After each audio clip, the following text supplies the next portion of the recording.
Assalamualaikum warahmatullahi wabarakatuh.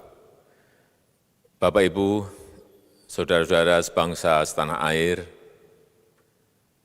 pagi tadi saya telah memimpin rapat terbatas secara virtual tentang Undang-Undang Cipta Kerja bersama jajaran pemerintah dan para gubernur.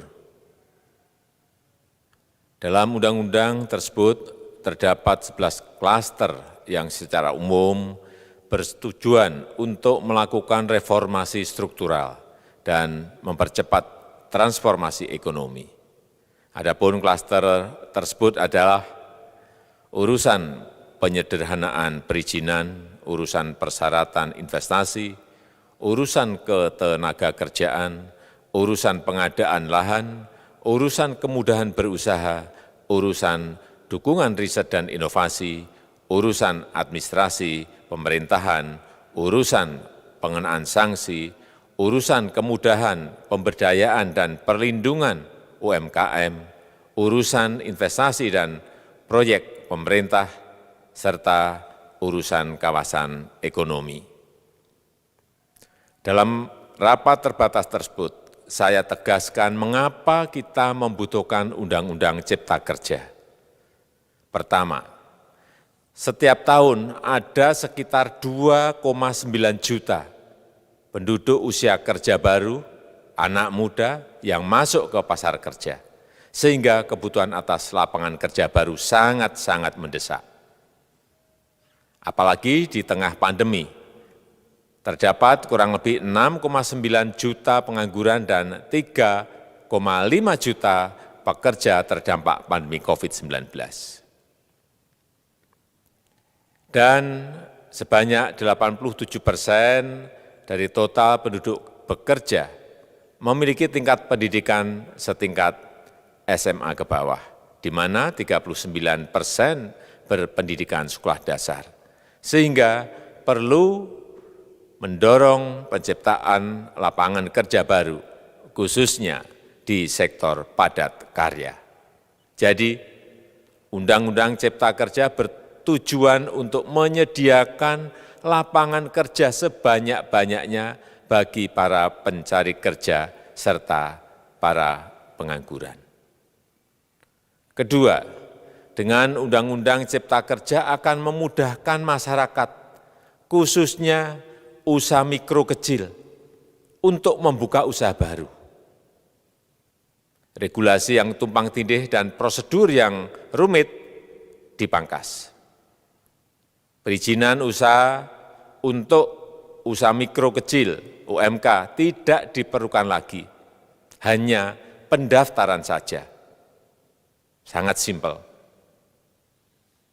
Pembentukan PT atau perseroan terbatas juga dipermudah. Tidak ada lagi pembatasan modal minimum. Pembentukan koperasi juga dipermudah. Jumlahnya hanya 9 orang saja. Koperasi sudah bisa dibentuk. Kita harapkan akan semakin banyak koperasi-koperasi di tanah air.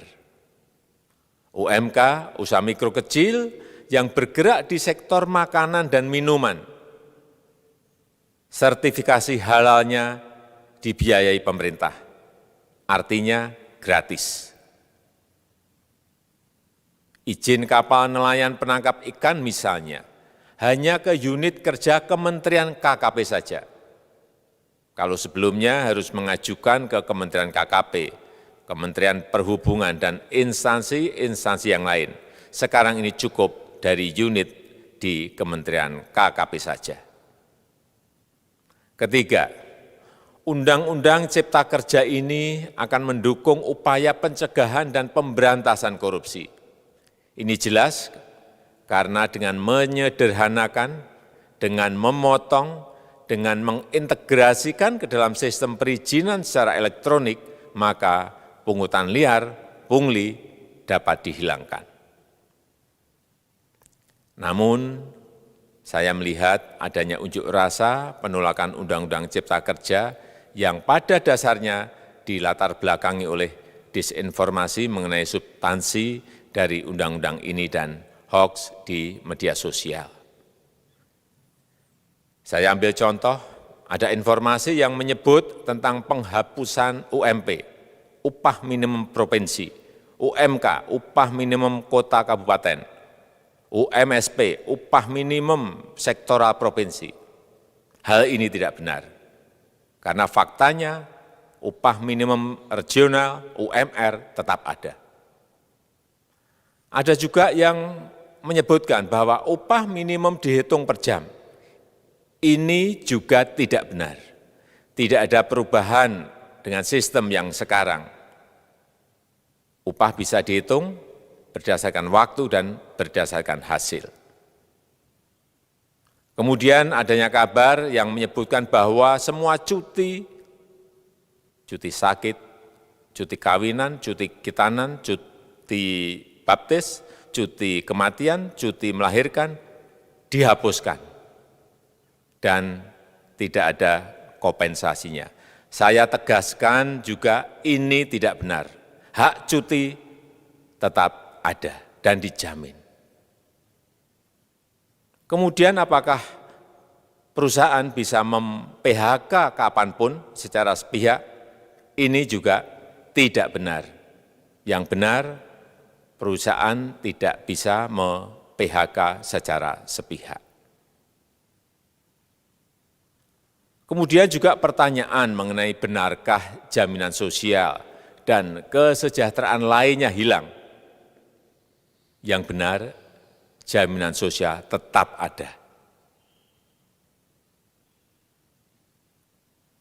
Yang juga sering diberitakan tidak benar adalah mengenai dihapusnya AMDAL, analisis mengenai dampak lingkungan.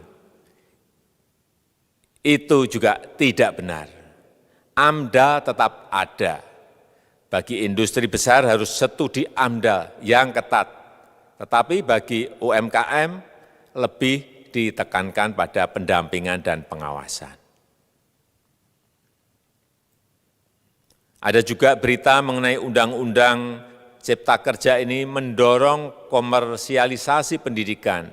Ini juga tidak benar. Karena yang diatur hanyalah pendidikan formal di kawasan ekonomi khusus, di KEK.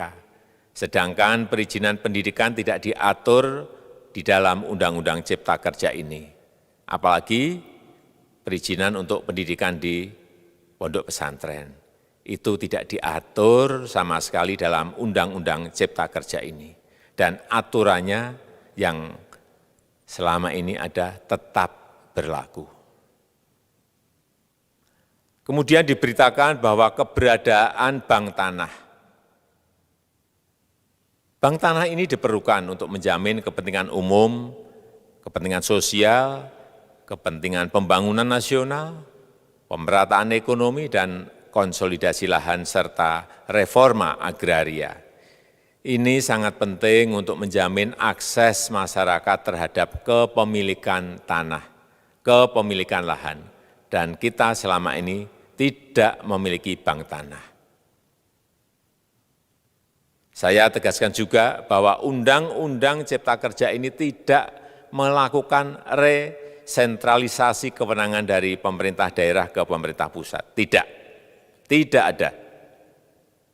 Perizinan berusaha dan pengawasannya tetap dilakukan oleh pemerintah daerah sesuai dengan NSPK, norma, standar, prosedur, dan kriteria yang ditetapkan pemerintah pusat.